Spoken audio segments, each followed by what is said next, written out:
প্রধান উপদেষ্টার বাসভবন যমুনা অভিমুখে যাওয়ার যেই মার্চ টু যমুনা উদ্দেশ্যে টিএনজেড গ্রুপের শ্রমিকরা এগিয়ে এসেছিলেন, তারা কিন্তু এই মুহূর্তে কাকরাইল যে মোড় রয়েছে সেখানে অবস্থান করছে। আপনাদেরকে সরাসরি সংযুক্ত করেছি কাকরাইল মোড় থেকে, এবং যেখানে কিন্তু কাকরাইল মসজিদের যে মোড়টি রয়েছে সেখানে কিন্তু অবস্থান করছেন এই মুহূর্তে শ্রমিকরা, এবং আইন শৃঙ্খলা রক্ষাকারী বাহিনীর বাধার মুখে কিন্তু তারা এই মুহূর্তে পড়েছেন।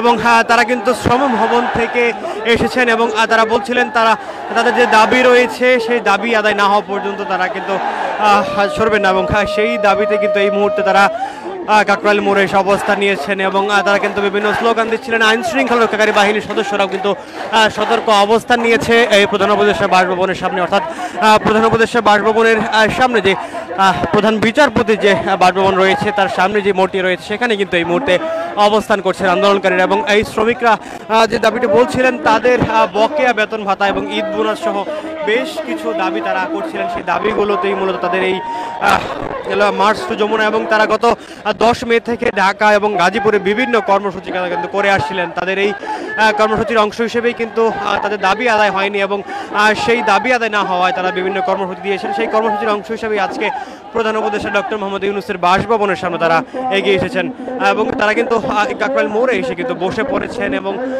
যেখানটায় কিন্তু কয়েকদিন আগে জগন্নাথ বিশ্ববিদ্যালয়ের শিক্ষার্থীরা অবস্থান নিয়েছিলেন সেই স্থানে কিন্তু এসে বসে পড়েছেন এই শ্রমিকরা। টিএনজেড গ্রুপের 8টি গার্মেন্টসের শ্রমিকরা কিন্তু এই মুহূর্তে কাকরাইল মোড়ে অবস্থান নিয়েছেন। এবং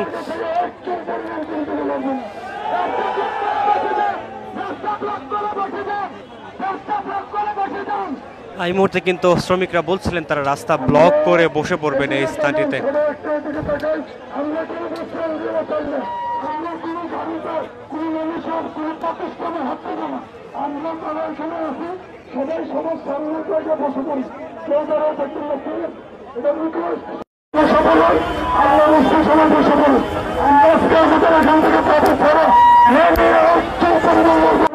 এই মুহূর্তে কিন্তু আইন শৃঙ্খলা রক্ষাকারী বাহিনীর সদস্যরা, বিশেষ করে পুলিশ সদস্যরা রয়েছেন, তার পিছনে কিন্তু রয়েছেন বিজেপির সদস্যরা, এবং ব্যাপক পরিমাণ বিজেপির সদস্যরা কিন্তু মোতায়েন করা হয়েছে প্রধান উপদেষ্টা ডক্টর মোহাম্মদ ইউনূসের বাসভবন যমুনার যে সড়কটি রয়েছে সড়কের সামনে। এবং শ্রম ভবন থেকে বিজয়নগরের শ্রম ভবন থেকে কাকরাইল মোড় হয়ে এই মুহূর্তে কিন্তু কাকরাইল মসজিদের যে মোড়টি রয়েছে সেখানে অবস্থান নিয়েছেন এই শ্রমিকরা। এবং তারা বলছিলেন তাদের দাবি আদায় না হওয়া পর্যন্ত তারা এখান থেকে সরবেন না। দর্শক আপনাদের যদি জানিয়ে রাখি, গত 10 মে সংবাদ সম্মেলনে যেমনটা জানিয়েছিলেন এই শ্রমিকরা যে 7 মে তাদের সকল বকেয়া বেতন ভাতা পরিশোধ করার কথা ছিল, তবে সেটি কিন্তু পরিশোধ করেনি মালিকপক্ষ। এবং তারপর থেকে কিন্তু গাজীপুর এবং ঢাকায় বিভিন্ন কর্মসূচি দিয়ে আসছেন এই টিএনজেড গ্রুপের 8টি গার্মেন্টসের শ্রমিকরা। এবং তারা কিন্তু জানিয়েছেন ধারাবাহিকতায় তারা শ্রম ভবনের সামনেও কিন্তু অবস্থান নিয়েছিলেন গত 18 মে, এবং সেখান থেকে তারা ঘোষণা করেছেন তাদের যে দাবি রয়েছে পাওনা বকেয়া পাওনা